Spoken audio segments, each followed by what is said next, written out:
Hello everyone, my name is Ananya Rajput, a legal intern at Lexis & Company. So today in this video, I'm going to talk about laws for senior citizens in India. Now our seniors are our responsibility. Intergenerational equity is a principle of natural justice. A generation which neglects its elder and aged commits crime and shall be made with same fate in their elder years. Aging is a natural process which inevitably occurs in human life cycle.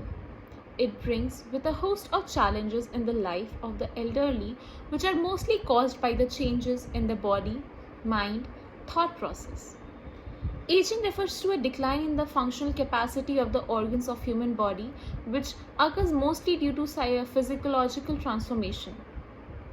The senior citizens constitutes a precious reservoir of such human resources as is gifted with knowledge of various sorts, varied experiences, and deep insights. Maybe they have formally retired, yet an overwhelming mentally capable majority of them are physically and mentally capable of contributing to the well-being of the society. Hence, given an opportunity, appropriate opportunity, they are in a position to make significant contribution to the socio-economic development of the nation. Now, there are certain problems of the aged which we'll discuss. First is the economic problem, which includes such problem as loss of employment, income deficiency, and economic insecurity.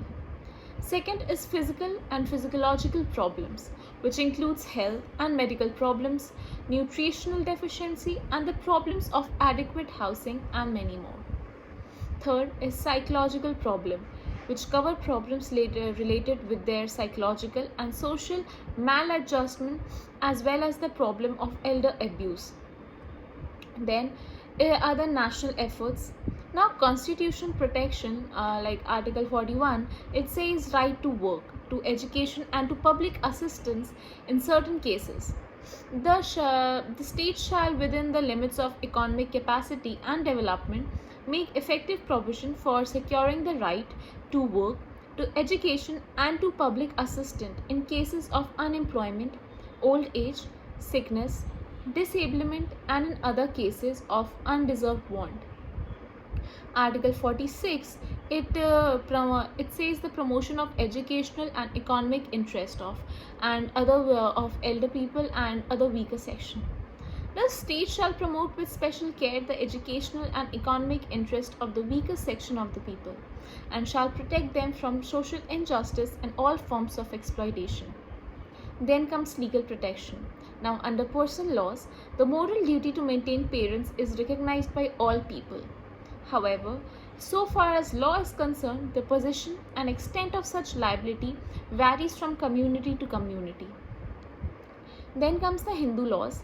Now, amongst the Hindus, the obligation of son to maintain their aged parents, which are not able to maintain themselves out of their own earning and property, was recognized even in early text.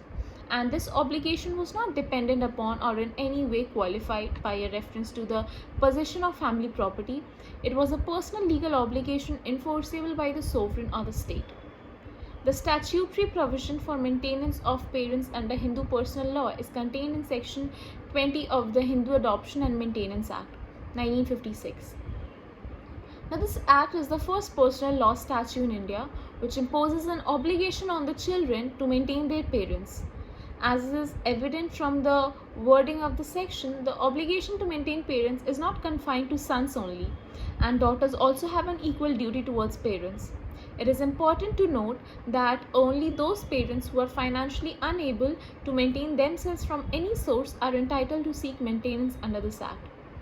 Talking about the Muslim law, children have a duty to maintain their aged parents even under the Muslim law. According to Mullah, children in easy circumstances are bound to maintain their poor parents, although the latter may be able to earn something for themselves. A son, through strained circumstances, is bound to maintain his mother if the mother is poor, though she may not be infirm. A son who might be poor, is earning something, is bound to support his father who earns nothing. According to Type G, parents and grandparents in indigent circumstances are entitled under Hanafi law to maintenance from their children and grandchildren who have the means if they are able to earn their livelihood. Both sons and daughters have a duty to maintain their parents under the Muslim law. The obligation, however, is dependent on their having the means to do so. Talking about the Christian or Parsi law, they also have no personal law providing for maintenance of the parents. Parents who wish to seek maintenance have to apply under provision of the Criminal Procedure Code. Now, under the Criminal Procedure Code prior to 1973, there was no provision for maintenance of parents under the code. The Law Commission, however, was not in favor of making such provision. According to its report, the CRPC is not the proper place for such a provision. There will be considerably difficulty in the amount of maintenance awarded to the parents apportioning among the children in a summary proceeding of this type. It is desirable to leave this matter for adjudication by the courts. Now we are it may be concluded by saying that the problem of an elderly may be addressed to urgently and with utmost care. There is urgent need to amend the constitution for the special provision to protect the aged person and bring it in the periphery of fundamental right.